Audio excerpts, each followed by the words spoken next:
dressed with a white top, a red outfit, which represents, I guess she does no longer in England or something, according to what I read here. Anyway, and blue shoes, so she definitely is an all-American girl. So please welcome our all-American girl, Reverend Patt.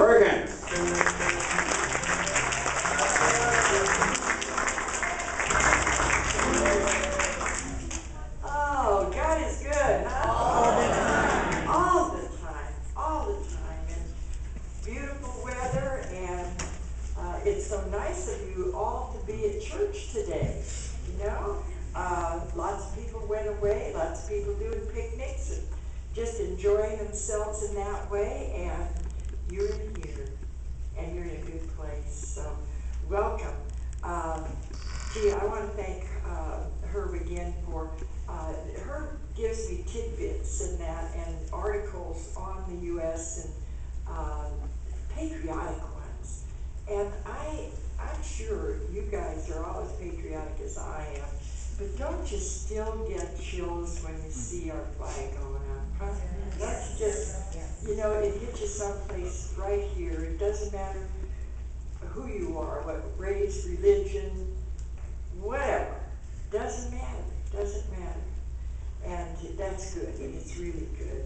But I thank you, Herb, for all your dedication to always making sure things are decorated here. And I understand that Patty, what was it, Flag Day? That Patty Powers and you presented the colors on Flag Day, and that makes me really happy too, because this country is just best, just the best.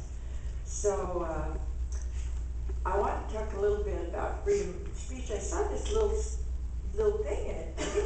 He really kind of put it in a nutshell for me. It said, freedom of speech is your right to argue any issue you don't know anything about. And isn't that the truth? Isn't that the truth? Oh, I looked at that, it just cracked me up. Absolutely cracked me up, you know. And I've been really, last few months, really, I've been thinking a lot about freedom in our country. And it's just unimaginable to me to be without freedom. I was born in freedom. Many of you sitting here maybe were born in oppressed countries where you didn't have that type of freedom, and you come to this country and embraced it, and it's embraced you.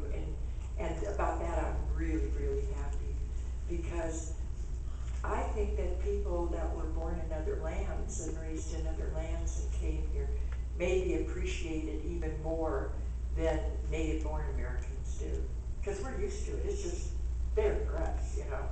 And so I always want to, last month, as a lot of you know, I was on vacation, and what a great vacation it was, too. I had met my youngest son, his wife, and my daughter in Montreal, and then we boarded a ship in Montreal and sailed to Quebec and visited old Quebec City, and then down to Nova Scotia, Halifax, where my mother was born. And it was really neat because I got to see the house she lived in when my grandfather was indentured to a cotton mill. They'd all come over on steerage. My grandmother had 8 children at the time. She had 7 when she married. She was a widow with 7 children when she married my grandfather, an Irishman that had to leave Ireland because of the famine. And so he married her with 7 children, and then they had another one, and the 8 of them, and her pregnant with my mother, came in steerage from England to Halifax, Nova Scotia. And my grandfather was indentured there for 5 years till he could work off his steerage passage. And then the 9, so there's 11 of them now, right, with 9 kids. And after the 5 years, they take a train from Halifax over to Victoria, BC, and all the stops along the way, in order to eventually get here to the United States, where my grandfather and grandmother both became citizens. But I think Can you even imagine being in one room for 20 minutes with 9 kids? Oh, much less being pregnant in the room with 8 of them in steerage. You know? Yeah, truly. And, you know, it just amazes you when you go to different countries and you start there to get, it seems to me in the East, you seem to get more of an awareness, because then we stopped in Bar Harbor, and which I really loved the people there, and it was very interesting. And we ended in Boston, and we took an extra day in Boston.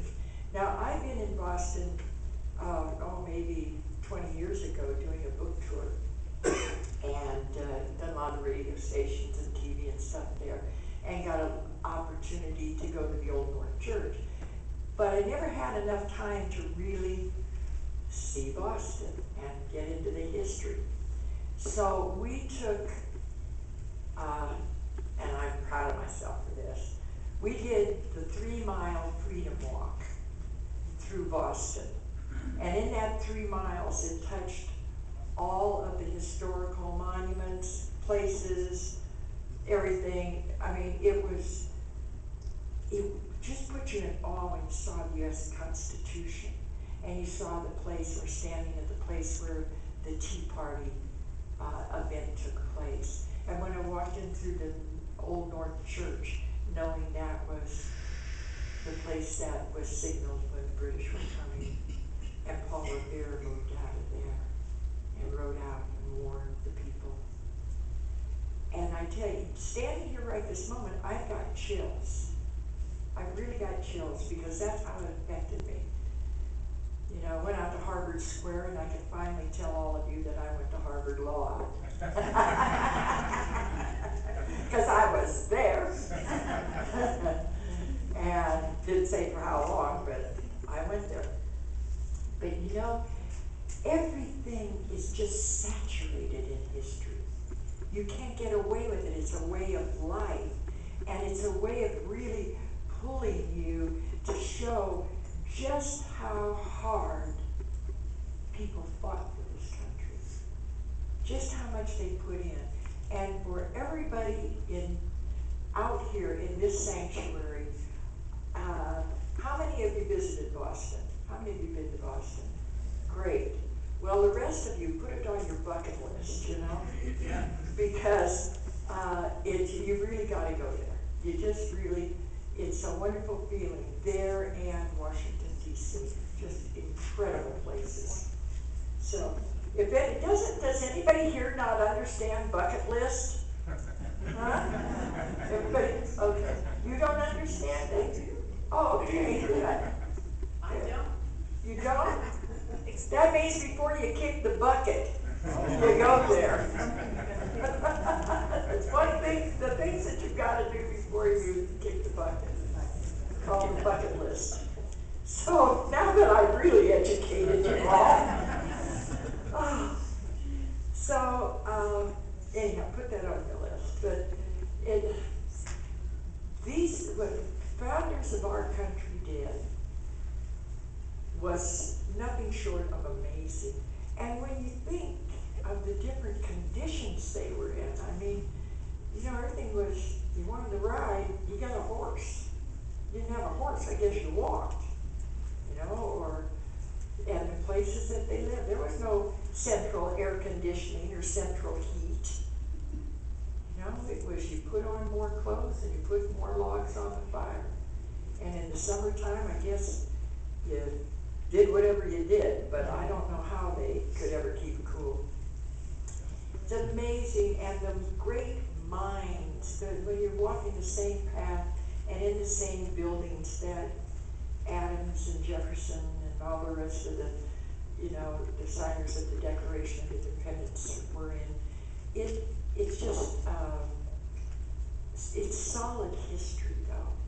It's part of us, and it's part of what we just kind of take for granted most of the time, I think. And I'm not putting you down for not, I'm sure nobody expects us to think about our freedom every second of every day. But there are times where we want to really get in there and say, yes, this was a really big deal, guys. And Webster talks about freedom. Today we're talking about the claim to freedom, but Webster describes freedom as being able to act, move, or use without hindrance